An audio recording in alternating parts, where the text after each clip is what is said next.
नमस्कार मित्रों, साधकों और सत्य की खोजियों। धार्मिक द्वार में आपका स्वागत है। क्या आपके साथ कभी ऐसा हुआ है? आप शांत भाव से अपनी पूजा, जाप या ध्यान में बैठे हैं, सब कुछ सामान्य है, मन एकाग्र हो रहा है कि तभी अचानक आपकी आंखों से आंसुओं की धारा बह निकलती है। दुख का कोई कारण नहीं है, जीवन में कोई बड़ा संकट नहीं है, फिर भी वो आंसू रुकते नहीं हैं। या फिर क्या कभी मंत्र जाप करते समय आपके शरीर में एक अजीब सा कंपन, एक थरथराहट महसूस हुई है, जैसे कि कोई बिजली का हल्का झटका रीढ़ की हड्डी में दौड़ गया हो? और कभी-कभी तो ये कंपन इतना तीव्र हो जाता है कि आप डर कर अपनी साधना बीच में ही रोक देते हैं। अगर आपका उत्तर हाँ है, तो आप बिल्कुल सही स्थान पर हैं। और सबसे महत्वपूर्ण बात, आप अकेले नहीं हैं। आज का ये विषय केवल एक चर्चा नहीं है, ये एक समाधान है उन लाखों साधकों के लिए जो इस अवस्था को एक बीमारी या बाधा समझकर डर जाते हैं। हमारे पास अक्सर ऐसे प्रश्न आते हैं, गुरुजी, क्या मुझ पर किसी नकारात्मक शक्ति का प्रभाव है? क्या मेरा दिमाग कमजोर हो गया है? मित्रों, हमारे बुजुर्गों ने एक बहुत प्रसिद्ध कहावत कही है, अधजल गगरी छलकत जाए, यानी अधूरा ज्ञान हमेशा शोर करता है और भय पैदा करता है। जब हमें आध्यात्म के विज्ञान का पूरा ज्ञान नहीं होता, तो हम ईश्वरीय कृपा को भी श्राप या रोग मानकर ठुकरा देते हैं। आज के इस वीडियो में हम इसी अधूरे ज्ञान के घड़े को पूरा भरेंगे। आज हम बात करेंगे उस विज्ञान की जिसे स्वयं परमहंस रामकृष्ण ने अपने जीवन में जिया। हम बात करेंगे उन संकेतों की जो बताते हैं कि आपकी भक्ति केवल कोरी कल्पना नहीं है, बल्कि वो सत्य के द्वार खटखटा रही है। शरीर का कांपना, बिना कारण रोना, रीढ़ की हड्डी में चींटियां रेंगना या अचानक बहुत तेज गर्मी महसूस होना, ये सब क्या है? क्या ये कुंडलिनी का जागरण है या ये केवल मन का भ्रम है? आने वाले 30 मिनटों में हम एक एक करके इन सभी परतों को खोलेंगे। हम जानेंगे कि जब प्राण शक्ति सुषुम्ना नाड़ी में प्रवेश करती है, तो भौतिक शरीर यानी हमारी ये काया कैसे प्रतिक्रिया देती है। हम परमहंस रामकृष्ण के कथामृत से प्रमाणित उदाहरण लेंगे और देखेंगे कि जब मां काली की शक्ति उनमें संचारित होती थी तो उनकी क्या दशा होती थी। लेकिन सावधान रहें, हर कंपन ईश्वर का स्पर्श नहीं होता। कभी-कभी ये स्नायु तंत्र की कमजोरी भी हो सकती है। तो आप ये भेद कैसे करेंगे? कैसे पहचानेंगे कि ये दिव्य स्पर्श है या शारीरिक कमजोरी? इस वीडियो को अंत तक देखना इसलिए अनिवार्य है क्योंकि आज हम आपको वो सूत्र देंगे जिससे आप अपनी साधना को छोड़ेंगे नहीं, बल्कि उस कंपन का उपयोग करके ईश्वर के और करीब पहुंच जाएंगे। तो अपने आसन पर स्थिर हो जाइए, मन को शांत कर लीजिए, क्योंकि आज हम उस रहस्य से पर्दा उठाने जा रहे हैं जिसे जानने के लिए योगी वर्षों तक कंदराओं में तपस्या करते हैं। चलिए, अज्ञान के अंधकार को मिटाते हैं और ज्ञान का दीप जलाते हैं। मित्रों, सबसे पहले हम उस अनुभव को समझते हैं जो सबसे आम है और जिसे लेकर साधक सबसे ज्यादा भ्रमित रहते हैं, वो है आंसू। साधारण जीवन में हमें सिखाया जाता है कि रोना कमजोरी की निशानी है। पुरुष हो या स्त्री, समाज कहता है आंसू पोंछ लो, मजबूत बनो। लेकिन आध्यात्म का विज्ञान समाज के नियमों से ठीक उल्टा चलता है। यहां आंसू कमजोरी नहीं, बल्कि पिघलने की निशानी है। सोचिए, अगर आपके पास मोम का एक पत्थर जैसा टुकड़ा है, तो उसका आकार तब तक नहीं बदलेगा जब तक उसे गर्मी न मिले। जैसे ही अग्नि का संपर्क होता है, मोम पिघलने लगता है और बहने लगता है। ठीक यही स्थिति आपके अहंकार की है। जब आप ध्यान में गहरे उतरते हैं या जब आप पूरी तन्मयता से किसी मंत्र का जाप करते हैं, तो आपके भीतर भाव की अग्नि प्रज्वलित होती है। ये अग्नि जब आपके जमे हुए अहंकार, आपके पुराने संस्कारों और दबे हुए आवेगों को पिघलाती है, तो वो जल यानी आंसू बनकर आंखों से बाहर बहने लगते हैं। हमारे शास्त्रों में इसे चित्त शुद्धि की प्रक्रिया कहा गया है। जैसे एक गंदे बर्तन को मांजने पर गंदा पानी निकलता है, वैसे ही जब ईश्वरीय नाम आपके अंतर्मन यानी सबकॉन्शियस माइंड में प्रवेश करता है, तो वर्षों की जमी हुई गंदगी आंसुओं के रूप में बाहर निकलती है। यहां एक बहुत पुरानी कहावत सटीक बैठती है, निर्मल मन जन सो मोहि पावा, मोहि कपट छल छिद्र न भावा। ईश्वर कहते हैं कि मुझे निर्मल मन ही प्रिय है। तो ये जो रोना है, ये निर्मल होने की प्रक्रिया है। लेकिन रुकिए, यहां एक बहुत बड़ा पेंच है जिसे समझना जरूरी है। हर रोना भक्ति नहीं होता। मनोविज्ञान और आध्यात्म के बीच एक बहुत महीन रेखा है। कई बार हम अपने जीवन के तनाव, डिप्रेशन या किसी पुरानी पीड़ा के कारण ध्यान में रोते हैं, उसे हम भक्ति समझ लेते हैं। तो आप अंतर कैसे करेंगे? ये कैसे पता चलेगा कि ये आंसू भगवान के लिए हैं या अपनी ही किसी कुंठा के लिए? इसका एक लिटमस टेस्ट है। ध्यान से सुनिए। अगर ध्यान या जाप के दौरान रोने के बाद आपको मन में भारीपन लगे, आप और ज्यादा दुखी हो जाएं या आपको उठने का मन ना करे, तो समझ लीजिए ये आपके मन का अवसाद है। ये आध्यात्मिक अनुभव नहीं है। ये केवल आपके दबे हुए इमोशंस का गुबार है। किंतु यदि खूब रोने के बाद जब आप आंखें खोलें तो आपको ऐसा लगे जैसे सिर से मनोबोझ उतर गया हो, आपको एक अजीब सी शांति, एक हल्कापन और चेहरे पर एक शीतलता महसूस हो, तो बधाई हो, ये प्रेमाश्रु है। ये ईश्वर के स्पर्श का प्रमाण है। परमहंस रामकृष्ण देव के जीवन में हम इसका सबसे ज्वलंत उदाहरण देखते हैं। वे मां काली के मंदिर में घंटों रोते थे। लोग समझते थे कि ये पागल हो गए हैं, लेकिन उनका रोना किसी सांसारिक दुख के लिए नहीं था। वे व्याकुलता में रोते थे। वे कहते थे, मां, एक और दिन बीत गया और तूने दर्शन नहीं दिए। ये जो व्याकुलता है, इसे शास्त्रों में बहुत ऊंचा स्थान दिया गया है। जब बच्चा खिलौने के लिए रोता है तो उसे थप्पड़ मिल सकता है, लेकिन जब बच्चा मां की गोद के लिए रोता है तो मां को दौड़कर आना ही पड़ता है। आपकी साधना में जब ऐसे आंसू आएं जो बिना किसी कारण के बह रहे हों, न दुख है न दर्द है, बस एक अनजान आनंद है, तो उसे रोकिएगा मत, उसे बह जाने दीजिए। समाज की शर्म को छोड़ दीजिए। उस समय आप अपनी नाड़ियों को शुद्ध कर रहे होते हैं। ये वो जल है जो आपके जन्मों जन्मों के पापों को धो रहा है। लेकिन मित्रों, आंसू तो केवल शुरुआत है। ये तो केवल जल तत्व की बात हुई। साधना की यात्रा में जब ऊर्जा और प्रबल होती है तो वो जल से आगे बढ़कर अग्नि और वायु का रूप लेती है। तब शरीर में केवल आंसू नहीं आते, बल्कि शरीर सूखे पत्ते की तरह कांपने लगता है। रीढ़ की हड्डी में झटके लगने लगते हैं। क्या आपके साथ कभी ऐसा हुआ है कि ध्यान करते करते अचानक सिर अपने आप घूमने लगा हो, या ऐसा लगा हो कि शरीर हवा में झूल रहा है? और क्या ये डरावना अनुभव किसी खतरे की घंटी है? कहीं आप अनजाने में अपनी नर्वस सिस्टम को नुकसान तो नहीं पहुंचा रहे? अगले भाग में हम कंपन के इसी रहस्यमय विज्ञान को खोलने जा रहे हैं, और साथ ही मैं आपको बताऊंगा कि धार्मिक द्वार के वो कौन से दर्शक हैं जिन्होंने हमें कमेंट करके अपने ऐसे ही डरावने अनुभव साझा किए हैं। अगर आप भी अपनी आध्यात्मिक यात्रा को सही दिशा देना चाहते हैं और अब तक आपने हमारे चैनल धार्मिक द्वार को सब्सक्राइब नहीं किया है, तो अभी सब्सक्राइब बटन दबाएं और बेल आइकन को जरूर ऑन करें, क्योंकि अधूरा ज्ञान भटका सकता है और हम चाहते हैं कि आप सही राह पर चलें। चलिए अब आगे बढ़ते हैं और समझते हैं उस कंपन का रहस्य जो बड़े बड़े योगियों को भी हिला देता है। मित्रों, सिद्धांत यानी थियरी को सुनना अच्छा लगता है, लेकिन मन तब तक पूरी तरह संतुष्ट नहीं होता जब तक उसे प्रमाण यानी प्रूफ न मिले। क्या इतिहास में ऐसा कोई व्यक्ति हुआ है जिसने इन लक्षणों को वैज्ञानिक की तरह परखा हो?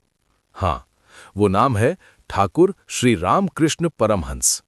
दक्षिणेश्वर के उस पागल पुजारी को दुनिया आज युगावतार मानती है, लेकिन क्या आप जानते हैं कि अपनी साधना के शुरुआती दिनों में उनकी क्या हालत थी? अगर आज के जमाने का कोई डॉक्टर उन्हें देखता तो शायद उन्हें पागलखाने, मेंटल असाइलम भेज देता, लेकिन वास्तव में उनका शरीर आध्यात्म की सबसे बड़ी प्रयोगशाला बना हुआ था। श्री श्री रामकृष्ण कथामृत में महेंद्रनाथ गुप्त यानी मास्टर महाशय ने बहुत विस्तार से उन घटनाओं का वर्णन किया है। आइए उन पन्नों को पलटते हैं और देखते हैं कि जब शक्ति जागती है तो शरीर का क्या होता है। रामकृष्ण देव के जीवन का सबसे अद्भुत और भयानक अध्याय था दाह, द बर्निंग सेंसेशन। जब उन्होंने मां काली की साधना शुरू की तो एक समय ऐसा आया जब उन्हें लगा कि उनके शरीर के अंदर आग लग गई है।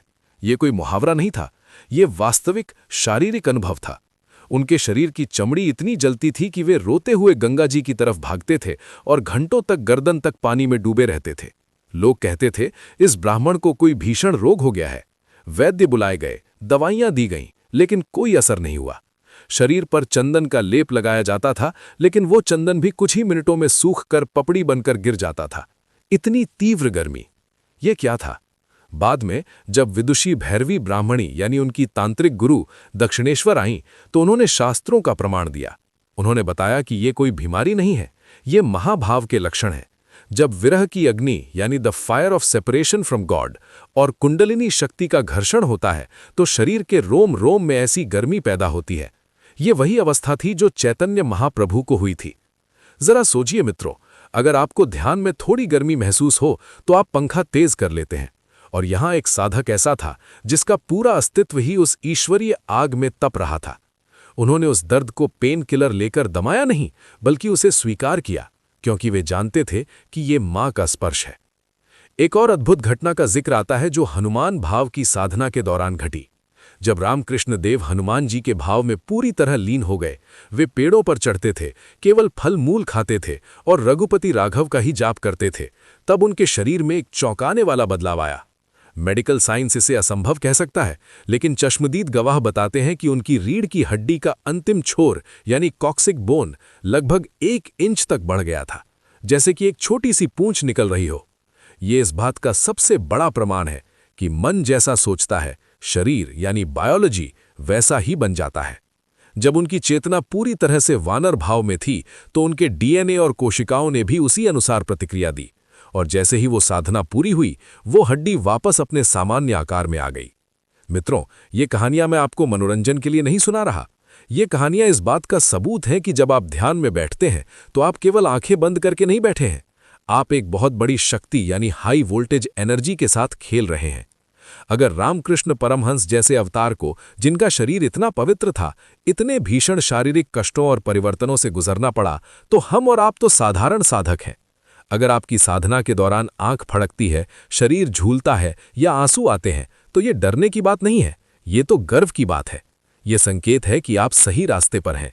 आपकी वायरिंग बदली जा रही है ताकि आप उस हाई वोल्टेज को झेल सकें। लेकिन रामकृष्ण देव ने एक चेतावनी भी दी थी। उन्होंने कहा था कि कच्ची मिट्टी के घड़े में अगर पानी भरोगे तो वो गल जाएगा, पक्की मिट्टी का घड़ा ही पानी को थाम सकता है। यहीं पर सबसे बड़ा प्रश्न आता है, हम अपने शरीर रूपी घड़े को पक्का कैसे करें? क्योंकि अगर आपका शरीर कमजोर है, आपका खान पान तामसिक है और आप बिना गुरु के इंटरनेट देखकर तीव्र प्राणायाम या कुंडलिनी योग कर रहे हैं, तो ये कंपन और गर्मी आपके नर्वस सिस्टम को हमेशा के लिए डैमेज भी कर सकती है। इसे शास्त्रों में योग भ्रष्ट होना या वात प्रकोप कहा गया है। तो वो कौन सी गलतियां हैं जो आपको नहीं करनी है, और वो कौन सा सुरक्षा कवच है जिसे पहने बिना आपको इस गहरे समुद्र में नहीं उतरना चाहिए? क्या आपको पता है कि बहुत से लोग ध्यान करते समय एक छोटी सी गलती करते हैं, जिसकी वजह से उन्हें बाद में सिर दर्द और चिड़चिड़ापन होता है? अगले भाग में हम उन खतरों की बात करेंगे और जानेंगे कि जलन और ज्ञान के बीच का संतुलन कैसे बनाया जाए। इससे पहले कि हम आगे बढ़ें, मैं आपसे एक प्रश्न पूछना चाहता हूं। क्या आपने भी कभी किसी मंदिर या तीर्थ स्थान पर जाते ही अपने शरीर में कोई अजीब सा बदलाव महसूस किया है, जैसे रोंगटे खड़े हो जाना या अचानक भारीपन लगना? नीचे कमेंट करके अपना अनुभव बताएं, ताकि हमारे बाकी दर्शक भी जान सकें कि वे अकेले नहीं हैं। चलिए अब जानते हैं उन सावधानियों को जो आपकी साधना को सुरक्षित बनाएंगी। मित्रों, अब हम वीडियो के उस पड़ाव पर हैं जहां हमें अपनी आंखें और कान दोनों खुले रखने होंगे, क्योंकि यहां थोड़ी सी लापरवाही वर्षों की मेहनत पर पानी फेर सकती है। हमने रामकृष्ण देव के दाह यानी बर्निंग के बारे में सुना, लेकिन प्रश्न ये है, ध्यान में गर्मी क्यों पैदा होती है? इसे समझने के लिए हमें फिर से भौतिक विज्ञान का सहारा लेना होगा। जब एक पतले से तार में बहुत हाई वोल्टेज का करंट दौड़ता है, तो क्या होता है? तार गर्म हो जाता है और चमकने लगता है, जैसे बल्ब का फिलामेंट। आपका शरीर भी वही तार है। जब तक आप सांसारिक जीवन जी रहे थे, आपके भीतर ऊर्जा का प्रवाह बहुत धीमा था, लेकिन जैसे ही आपने मंत्र और ध्यान का स्विच ऑन किया, ब्रह्मांडीय ऊर्जा तेजी से बहने लगी। चूंकि हमारी नाड़ियां अभी पूरी तरह शुद्ध नहीं हैं, हमारी नस नाड़ियों में खान पान और विचारों का जंग लगा हुआ है, इसलिए जब वो ऊर्जा गुजरती है तो घर्षण होता है, और इसी घर्षण से पैदा होती है तपस यानी गर्मी। संस्कृत में तपस्या शब्द भी तप से बना है, जिसका अर्थ ही है जलना या गर्म होना। तो अगर आपको ध्यान के दौरान हथेलियों में, कानों में या रीढ़ की हड्डी में गर्मी लगे, तो खुश हो जाइए। इसका अर्थ है कि आपकी तपस्या फलित हो रही है, कचरा जल रहा है। लेकिन, और ये बहुत बड़ा लेकिन है, यहां साधक 2 बड़ी गलतियां करते हैं जो खतरनाक हो सकती हैं। पहली गलती, भय और अंधविश्वास। कुछ साधक इस गर्मी को पित्त दोष या बीमारी समझकर डॉक्टर के पास भागते हैं और भारी दवाइयां खाकर उस ऊर्जा को सुला देते हैं। और कुछ लोग तांत्रिकों के चक्कर में पड़ जाते हैं कि मुझ पर किसी ने कुछ करा दिया है। याद रखिए, ये आग बाहर की नहीं, भीतर की है। ये आपको सोने की तरह तपाकर कुंदन बनाने के लिए आई है, इसे बीमारी समझना सबसे बड़ा भ्रम है। दूसरी गलती, जबरदस्ती यानी फोर्सिंग दी एनर्जी। ये गलती सबसे ज्यादा खतरनाक है। कई युवा साधक जोश में आकर इस गर्मी को जबरदस्ती ऊपर चढ़ाने की कोशिश करते हैं। वे अपनी सांसें रोकते हैं, कुंभक करते हैं या भौहों के बीच थर्ड आई पर बहुत जोर से ध्यान लगाते हैं। इसका परिणाम क्या होता है? सिर में भारीपन, भयंकर सिर दर्द, अनिद्रा यानी इंसोम्निया और स्वभाव में बहुत ज्यादा चिड़चिड़ापन या गुस्सा। इसे योग की भाषा में वायु प्रकोप या आधुनिक भाषा में कुंडलिनी सिंड्रोम कहा जाता है। जब ऊर्जा तैयार नहीं होती और आप उसे जबरदस्ती ऊपर खींचते हैं तो वो शॉर्ट सर्किट कर देती है। आप ध्यान करने बैठे थे शांति के लिए और उठते हैं गुस्से में भरकर। क्या आपके साथ ऐसा हुआ है कि पूजा से उठने के बाद घर वालों की छोटी सी बात पर आपको बहुत तेज गुस्सा आ गया हो? ये संकेत है कि ऊर्जा ओवरलोड हो गई है, इंजन गर्म हो गया है और उसे कूलिंग की जरूरत है। मित्रों, हमारे शरीर में एक सुरक्षा वॉल्व या सेफ्टी वॉल्व होता है। जब हम नैसर्गिक रूप से सहज भाव से ध्यान करते हैं तो ईश्वर उतनी ही शक्ति देता है जितनी हम झेल सकें। लेकिन जब हम हठ करते हैं, अहंकार में आकर आज ही मुझे सब कुछ चाहिए वाली जिद करते हैं, तब हम खतरे में पड़ते हैं।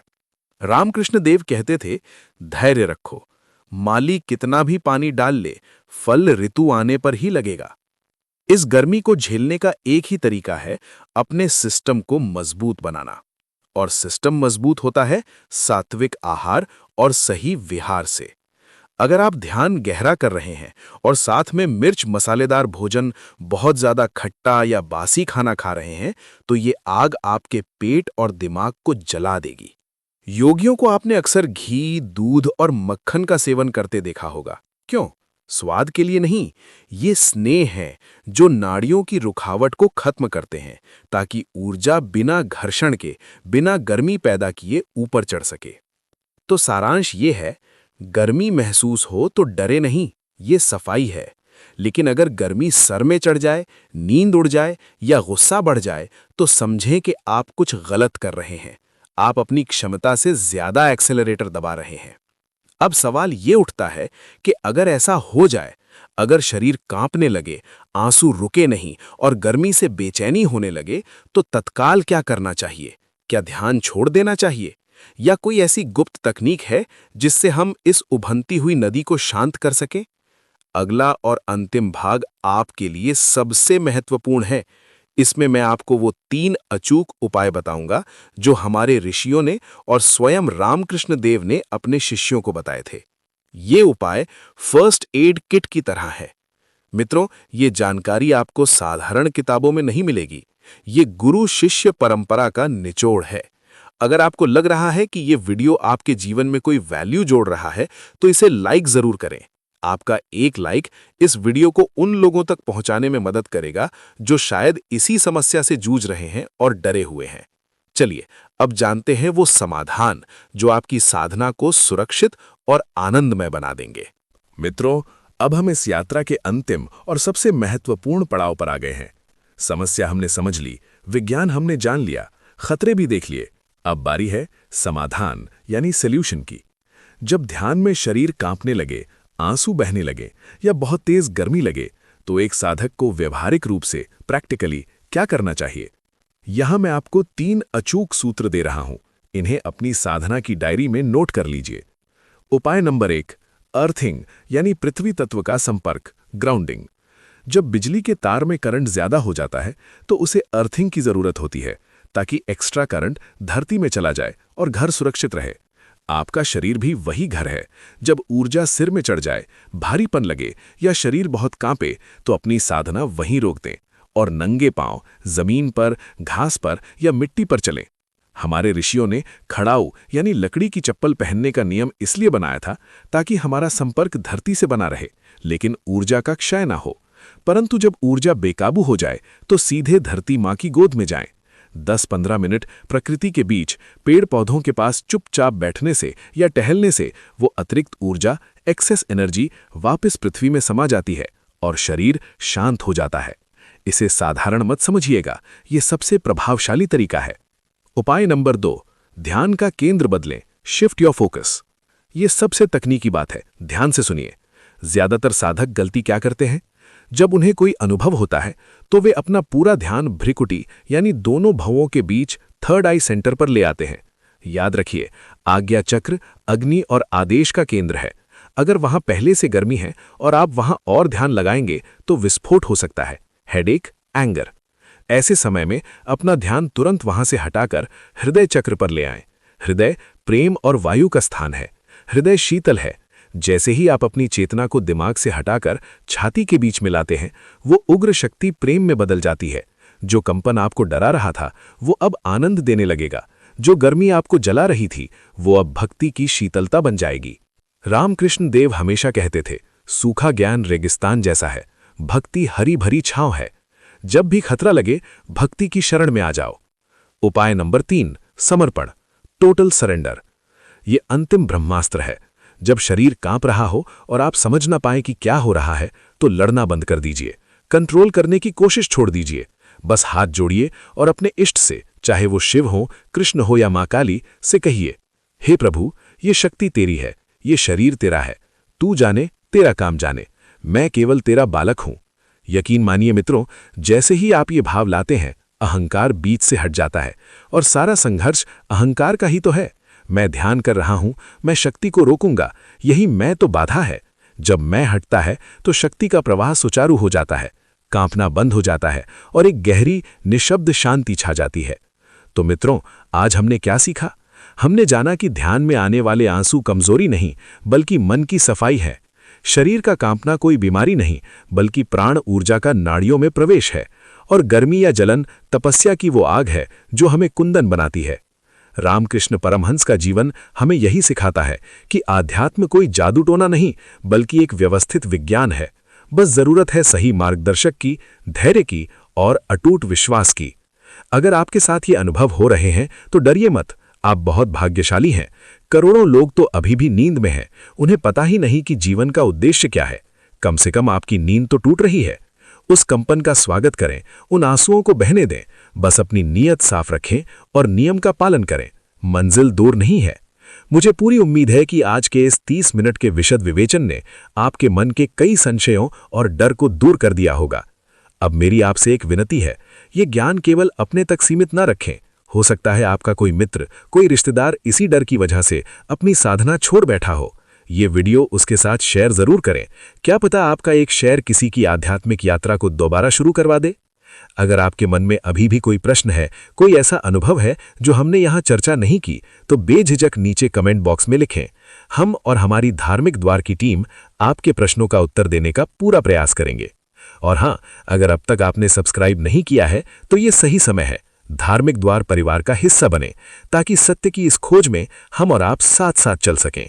अगले वीडियो में हम बात करेंगे कि क्या बिना गुरु के कुंडलिनी जगाना संभव है या ये आत्महत्या समान है। विषय बहुत गंभीर है, इसलिए बेल आइकन जरूर दबाएं ताकि नोटिफिकेशन मिस ना हो। तब तक के लिए अपनी साधना जारी रखें। ईश्वर आप सभी के हृदय में प्रकाश भरे। ओम तत्सत। जय श्री रामकृष्ण।